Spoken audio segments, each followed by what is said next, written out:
bakit maraming mga biktima ng diarrhea, food poisoning, at iba pang sakit ng tiyan dulot ng mikrobyong nasa maruming pagkain. Sapat na ba ang tubig sa paghugas? Yan ang inimbestiga ng Philippine Society for Microbiology o PSM. Ang resulta ng kanilang lab test, nalaman nilang kahit mukhang tanggal na ang dumi, maaaring hindi pa rin natatanggal ang ibang mikrobyo sa pagkain. Ito ang nahanap na lunas, bagong Fit Fruit and Vegetable Rinse.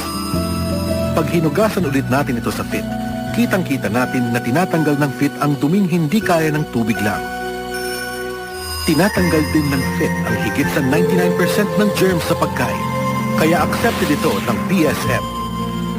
Mula ngayon, mag-Fit muna bago kainin o lutuin ang prutas at gulay.